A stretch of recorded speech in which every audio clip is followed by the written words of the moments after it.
السلام علیکم ورحمت الله وبرکاتہ. زه یم ستاسو ورور ستاسو ملګری طاهر خان. یو وړوکی غوندې کې پیغام پته راته هم نشته چې څنګه یې شیر کړم او په دې باندې خبرې څنګه وکړم. دا بعضې نیم ټاپک داسې وي چې په دې باندې انسان خبرې څه چې سوچ هم کله کوي نو ډېره زیاته ورته ګران شي. تاسو ټول دا پته چې پرون د لسو کالو ماشومه د چا چې نوم پرشته و د هغې سره زیاتې شوې دی، بیا هغه په بې دردۍ سره قتل شوې ده او بیا د افسوس مقام، ډېر د افسوس مقام. دا ویډیو ما اردو کې جوړول، پښتو کې دې وجې نه جوړوم چې په پارلیمنټ کې زیاتره زموږ پښتانه ناست دي چې کوم چې ما تاسو لیږلي دي ووټونه ماته ورکړي دي، نو ما ته ضرورت نشته چې زه اردو کې خبرې وکړم ځکه که دغه مشران دي زموږ د پاکستان په پښتو باندې پوهېږي نو ځکه د پښتو کې دا خبره کوم. بیا د افسوس دې مقام ته وګوره چې کله والد صاحب یې تللی دی تانې ته چې اف آی آر درج کا، نو ورته دا ویلي چې یاره د لسو کالو ماشومې ته سوچ وکړئ. دا یې ورته ویلي چې ستا دا لور به چا سره تښتېدلي. نو لعنت وایم په داسې ادارو باندې، لعنت وایم په داسې پولیس سټیشن باندې، لعنت وایم په داسې مشرانو باندې چې د یو غریب پلار چې یو خپله لور ترې ورکوي او د هغې په تلاش کې لاړ شي اف آی آر ته، او دونه بې غیرته خلک دي. ډېر د بخښنې سره د الفاظ مې خولې له راله چې کم از کم د هغه نه خو کښېنئ تپوس یې وکړئ څه چل شوی دی. ډېر زیات مې زړه خفه شو چې دا څنګه ادارې دي زموږ، دا څنګه محافظ دي زموږ. یو خوا دې مینټالټي ته وګوره دا کم قسم خلک دي. چا نه وایي بزرګ نه چا ته به څه خطرناک ځناور څه شی دی نو هغه دی چې انسان.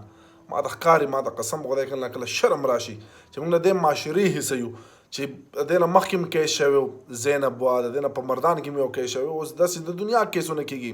خو دا ټوله ګناه زه وایم که نه ټوله ګناه د ګورنمنټ په دې باندې ده چې دو د مدینې د ریاست خبره کوي که نه ورکړې سزا د مدینې د ریاست په شانتي یو ځل سریام یې وویلی سنسار کوي داسې خلک په کاڼو باندې.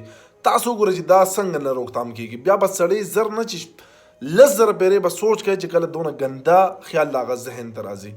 کم از کم تاسو له پکار دی، دا خو اسانه خبره ده، راشه زیاتي وکړه، بس بېعزتي د ماشوم یې وکړه او مړه یې کړه، لاړ شه بس په جیلونو کې به پروت یو تاریخ نه بل تاریخ، د بل تاریخ نه بل تاریخ. چې ډېره غټه منډه ووایي که چېرته بس چا پیسې میسې ولګولې بار ته به یې روباسي، که نه بس دغه پانسي ده څوک یې ویم نه دي. خبره عبرت نشته دی، ورکړئ عبرتناکه سزا.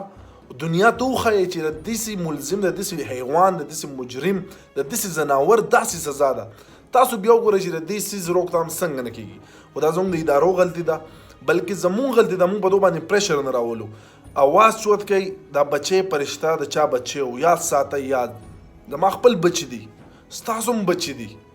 د سړي ذهن ته هم دا خبر راځي که نه، په سړي باندې یخته نیغ نیغ ودرېږي چې یار دا په کومه معاشره کې موږ پاتې کېږو. دا څنګه خلک دي، دا څنګه انسانیت او مسلمانیت دا کم حد ته راغی دا خلک.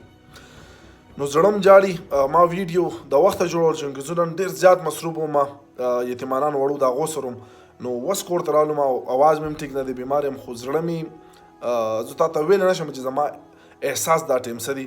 خو د دغې خاندان سره، دغې فیملي سره ولاړ یم، ورسره په دغې دوک درد ویلی هم نه شم. دا دوک درد داسې نه قیامت دی، په دغه قیامت کې سره ولاړ یم.